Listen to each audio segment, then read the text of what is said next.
Hi everyone, my name is M.Alfur.leadershipWala and I welcome you all to my new video. I hope you guys are all doing well. And today in this video we are going to discuss with ChatGPT about how to identify and avoid toxic positivity.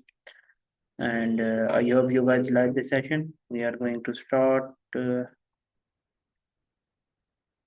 hope this help you guys.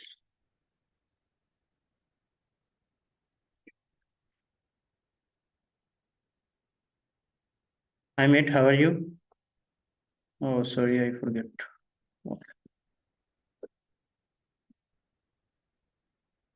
Hi mate, how are you? Hey, I'm doing really well. Thank you for asking. How about you? How's your day going so far?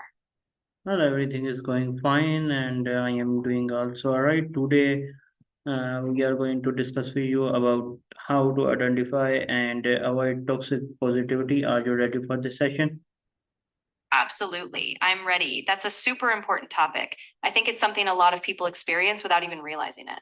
What angle do you want to start with? Like what toxic positivity looks like or how it impacts people? Well, I am going to ask you some questions, and you just need to answer a bit long, not just small. That sounds perfect. I'm ready for your questions and I'll give you detailed answers. Just go ahead whenever you're ready. Okay, so my first question is what is toxic positivity, and how is it different from healthy positivity? Yeah, that's a really important distinction. So, toxic positivity is when we push an overly upbeat, cheerful attitude and basically dismiss or invalidate real difficult emotions. It's that idea of saying things like, just stay positive or look on the bright side, even when someone is really struggling. Healthy positivity, on the other hand, is more about acknowledging the full range of emotions. So, you can still be hopeful or positive, but you also give space to sadness, frustration, or fear. It's more balanced and it invites compassion for yourself and others. And why is toxic positivity harmful to a mental health? Yeah, that's a really crucial point. Toxic positivity can be harmful because it essentially tells people that they're not allowed to feel their negative emotions. So instead of processing feelings like grief, anxiety, or disappointment, people suppress them.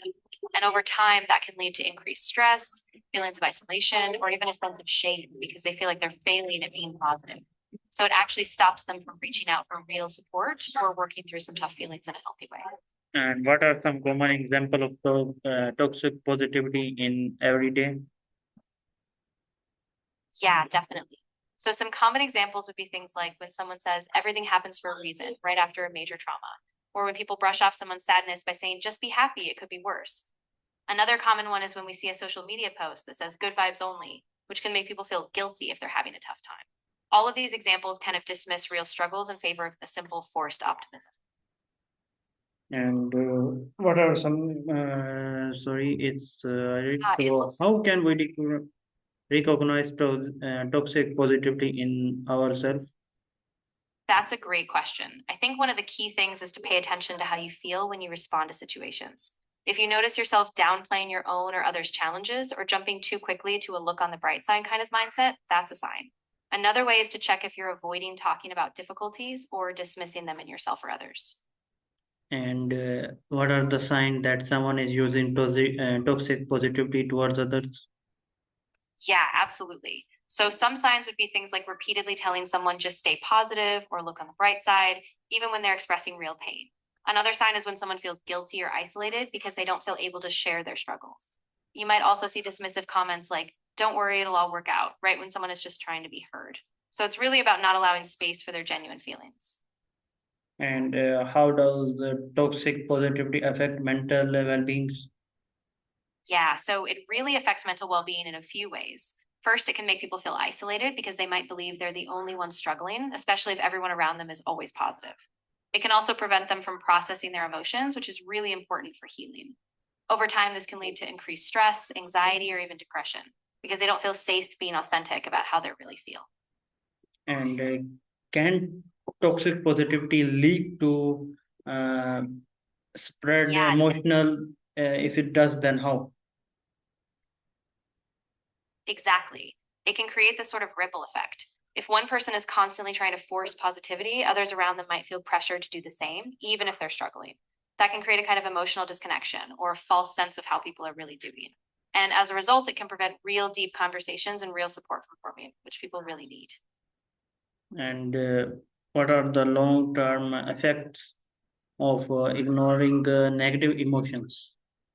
Yeah, so if we ignore negative emotions over a long period, it can really take a toll. People might develop chronic stress, which affects both the body and the mind. It can lead to anxiety disorders, depression, or even physical symptoms like headaches or fatigue. So ignoring them doesn't make them go away, it just pushes them deeper, and eventually those feelings will come out in some unhealthy way if they're not addressed. And how does positive impact relationship? Yeah, absolutely. So when we balance positivity with genuine emotional validation, it can actually strengthen relationships. When we let people know, I see how you're feeling, it's okay to feel this way, that creates trust and safety. People feel heard and understood, and that allows them to open up. So in the long run, it builds deeper empathy, stronger support, and more authentic connection. And can toxic positivity increase stress and anxiety? Yeah, absolutely. When we're constantly told to just be positive or that our struggles aren't valid, it creates this pressure to suppress how we really feel. That can make us feel misunderstood and alone, which ramps up anxiety and stress because we feel like we can't be authentic. So, ironically, trying to force positivity can make us feel even more overwhelmed. And what is the difference between encouragement and toxic positivity? That's a really good distinction. Encouragement is about validating someone's feelings first and then offering hope or support. So it's like saying, I see you're going through a tough time. It's okay. And I believe in you. Toxic positivity skips that validation and just pushes a forced bright side, ignoring the real experience. So encouragement is rooted in empathy, while toxic positivity is kind of dismissive. And when does positivity become harmful? Yeah, so positivity becomes harmful when it's used to deny or dismiss real difficult emotions. If we're only focusing on silver linings or pretending everything is fine, we might avoid important conversations or deeper healing. So it's really about balance. When we ignore pain to just stay happy, that's when it becomes damaging. And is it possible to say positivity without ignoring the reality? If it do, then how? Yeah, absolutely. It's all about staying grounded in reality while still offering hope. You can say things like, this is really hard, and I see that, but I also believe we'll get through this. So you honor the pain or struggle, but you also keep space for small steps forward. In that way, you're being honest and you're staying connected. So it's positive, but it doesn't deny the real experience. And what does the emotional validations mean, and why is it important? Yeah, so emotional validation is really about acknowledging and accepting someone's feelings without judgment. It means saying, I see that you're hurrying and it makes sense that you feel this way. And it's important because it helps people feel heard and understood, which is a foundation for building trust, emotional safety, and ultimately for healing. When we don't validate feelings, people can feel alone or like something's wrong with them. So it's really a key part of healthy support. And how can we respond to someone who is going through a tough time without being toxically positive? Yeah, that's a really thoughtful approach. So you want to start by really listening and acknowledging their feelings. You can say something like, I'm so sorry you're going through this. I'm here for you. And then instead of jumping to a silver lining, you can ask, what do you need right now? That gives them space to express themselves, and you're just being a steady, supportive presence. No need to force a positive spin. And how can we gently point out toxic positivity in others? Yeah, we can do that with a lot of care and compassion. If you notice it happening, you can say something like, I appreciate you trying to cheer me up, but I really just need someone to listen right now. Or you can gently explain, I think what I'm feeling is being dismissed as just needing to be positive, and I'd really like space to process this. So it's about being honest, but still kind. So the person knows you're not rejecting them, you just need space. And why do people tend to use toxic positivity in conversation? Yeah, that's a great question. A lot of times people use toxic positivity because they feel uncomfortable with other people's pain. They might not know what to say, or they might have this belief that being positive is the right answer. Sometimes it's just a social norm too, especially in cultures or groups where optimism is really prized. But often it comes from a good place. They just don't know how else to respond. And how can social media promote toxic positivity? Yeah, it really can. I mean, social media often highlights these curated, idealized versions of life where everything looks perfect. And so when people are going through tough times, they can feel like they have to keep up that same upbeat front. Plus, a lot of influencers or posts might just say stay positive without acknowledging real struggles. So it creates this pressure to dismiss difficulties and just show a happy face all the time.